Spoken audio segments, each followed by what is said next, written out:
할렐루야. 모든 능력과 권세가 우리 주 하나님께 있습니다. 오늘도 산소망 되신 예수님께서 우리를 선하게 인도하시고 지키시고 보호하실 것입니다. 성령으로 충만한 성령의 인도하신 가운데 거하는 하루 되시길 우리 주 예수 그리스도 이름으로 축원드립니다. 6월 22일 화요일 아침 예배 성삼위 하나님께 올려드립니다. 우리 다 함께 사도신경으로 신앙을 고백하며 이 아침을 시작하기 원합니다. 전능하사 천지를 만드신 하나님 아버지를 내가 믿사오며 그 외아들 우리 주 예수 그리스도를 믿사오니 이는 성령으로 잉태하사 동정녀 마리아에게 나시고 본디오 빌라도에게 고난을 받으사 십자가에 못 박혀 죽으시고 장사한 지 사흘 만에 죽은 자 가운데서 다시 살아나시며 하늘에 오르사 전능하신 하나님 우편에 앉아 계시다가 저리로서 산 자와 죽은 자를 심판하러 오시리라. 성령을 믿사오며 거룩한 공예와 성도가 서로 교통하는 것과 죄를 사하여 주신 것과 몸이 다시 사는 것과 영원히 사는 것을 믿사옵나이다. 아멘.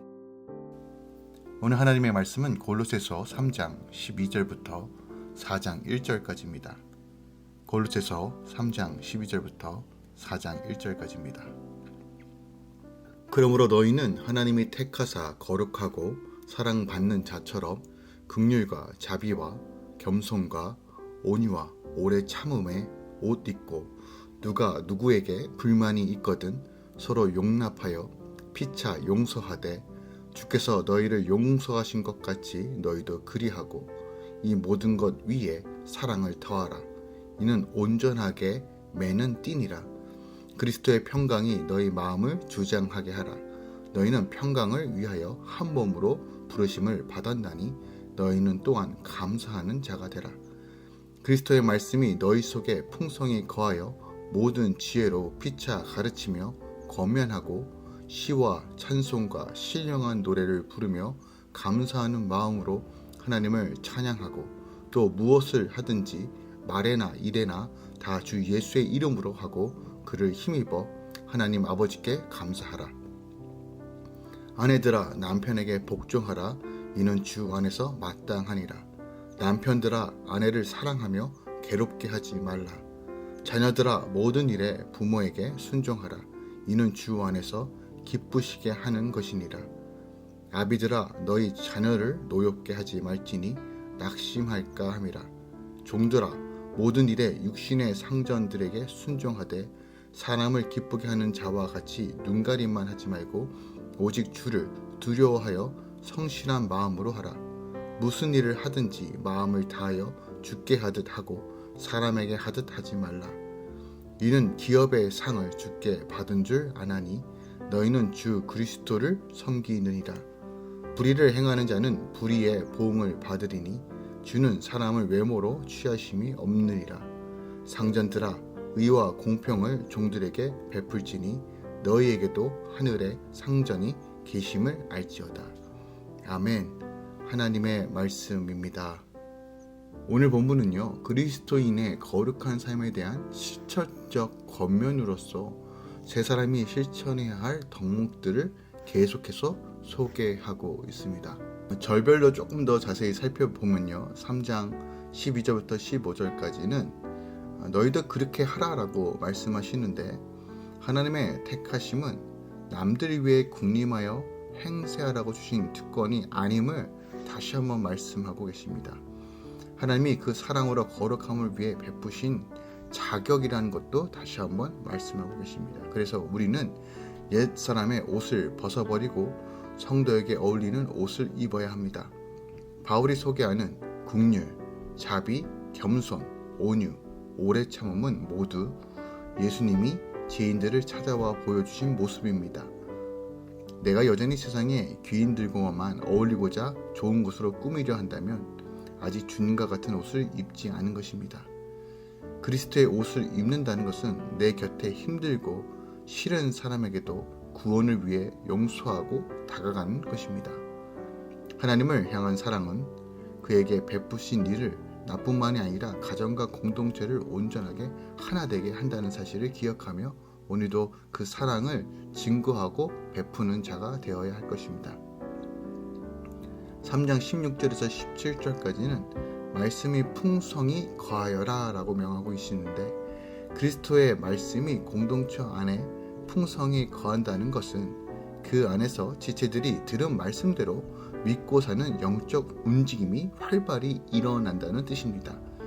특별히 바울은 가르치고 권면하는 일을 모든 지혜로 하라고 명하고 있습니다. 이는 공동체 안에서의 말씀 사역에는 복음에 대한 깊은 이해와 더불어 각 지체의 상태와 형편에 대한 분별이 필요하다는 뜻입니다. 분별하려면 먼저 공감해야 합니다. 공동체 예배에서 마음을 담아 함께 찬양하고 자기 삶을 진실히 고백하는 신령한 노래를 부를 때 그 안에 참된 교제와 이해가 생깁니다.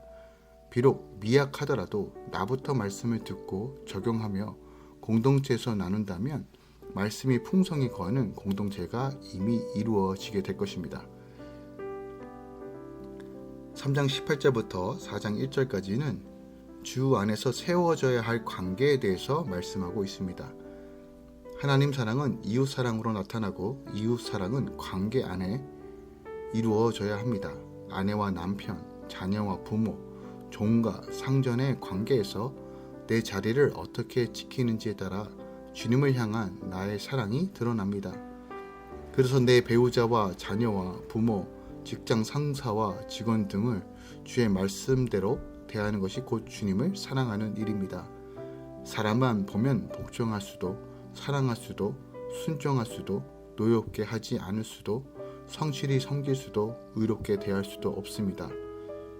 나의 전적인 무능을 인정하고 오직 자기 생명을 내어주시기까지 사랑하고 순종하신 예수님 안에 거할 때 우리는 말씀대로 순종하며 나아갈 수 있습니다.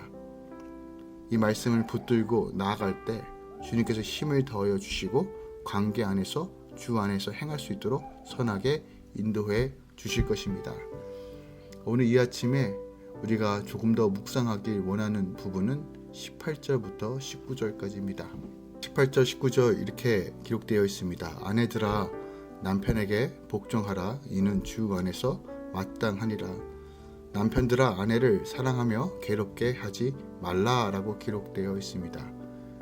이를 확장하면 가정 윤리를 언급하면서 먼저 아내의 도리와 그 다음 남편의 도리에 대해서 말씀하고 있습니다. 18절에서 아내의 기본 자세가 남편을 향한 경애와 복종이라고 말합니다. 근데 이 말씀만 보면 마치 가부장적인 자세로 아내의 일반적인 복종을 명하는 것처럼 보입니다. 하지만 우리가 오늘 본문에 주목해야 할 단어가 있는데 그것은 바로 주 안에서라고 하는 이 말씀입니다. 주 안에서는 남자나 여자나 자유인이나 종이나 아무런 차별이 없고 동등함을 갈라디아서 3장 28절 그리고 어제 본문이죠. 골로새서 3장 11절에도 분명하게 선포합니다. 그럼 오늘 본문에서 복종은 어떤 의미일까요? 이 헬라어 단어는 군대 용어로서 계급대로 정렬하다라는 의미를 가지고 있어요. 즉 상관에게 복종하라는 말인데 이 말에는 누가 높고 낮음 이런 개념이 아니라 즉 계급이 낮다고 해서 더 열등한 것도 아니고 반대로 높다고 해서 그 자체로 우월한 것도 아닌 본질은 동등하나 군대라는 목적성, 존재 의식에 따라서 그렇게 계급이 나눠졌고 그 계급에 따라 복종해야 한다라는 의미를 가지고 있는 거예요. 예수님도 마찬가지죠. 하나님 아버지와 동등한, 본질상 동등한 신분이지만 자신을 낮춰 하나님께 복종하셨다라고 빌립보서 2장 6절에 기록하고 있어요. 그리고 오늘 19절에 남편들은 아내를 사랑해야 하는데 어떻게 사랑합니까?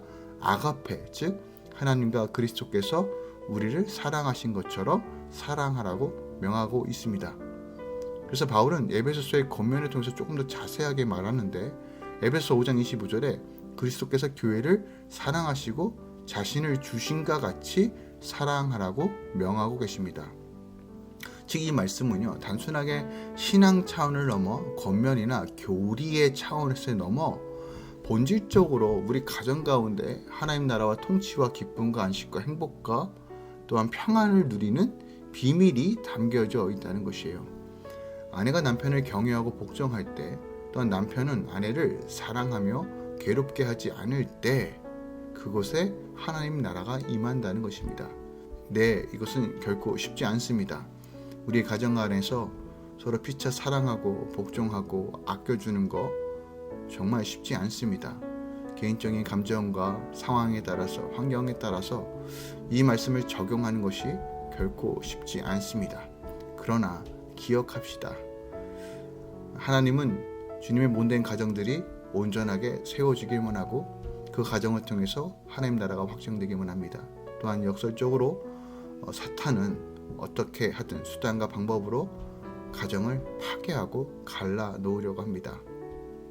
우리는 다시 한번 힘에 겹지만 쉽지 않은 길이지만 부부가 서로 사랑함으로써 하나님 나라를 세워가야 합니다. 연약하고 부족하지만 주님께 도움을 구하고 주님께 지혜를 구할 때 우리의 가정은 온전해질 수 있습니다. 오늘 하루 서로 더 깊이 사랑하겠다고 결단하고 존중의 말로 또 신천하며 오늘 하루 부부 사이에 하나님의 평강과 은혜가 충만한 하루 되시길 우리 주 예수 그리스도의 이름으로 축원드립니다. 기도하겠습니다. 주님, 우리 연약하고 부족하지만 주의 말씀에 순종하여 나아갑니다. 가정을 통해서 변화시키고 가정을 통해서 일하실 하나님을 바라봅니다. 우리의 감정과 생각과 마음의 결단으로 인하여 어그러지고 깨어져 있는 것이 아니라 말씀에 순종하고 말씀을 기준으로 나아가기 원합니다. 사랑할 수 있도록 또한 사랑을 결단하며 나아가는 그 모든 동기와 마음을 주님께서 허락하시고 힘을 더하여 주시고 예수 안에서 부부가 서로 사랑할 수 있는 은혜를 허락하여 주시옵소서. 갈라짐과 깨어짐이 아닌 용서와 사랑으로 온전히 나아갈 수 있도록 인도하여 주시옵소서. 더 나아가 하나님, 우리 자녀들이 주의 말씀과 은혜 가운데 온전히 서길 소망합니다. 예수 그리스도의 이름 안에서 온전히 서길 소망합니다. 주여 붙드소서. 주여 새롭게 하소서. 이제는 우리 주 예수 그리스도의 은혜와 우리 하나님 아버지의 놀라우신 사랑과 성령님의 내교통 충만 역사하심이 오늘도 믿음으로 결단하며 말씀에 순종하려고 발버둥치는 모든 주의 자녀들의 가정 가운데 이제로부터 영원까지 함께 있을지어다. 아멘.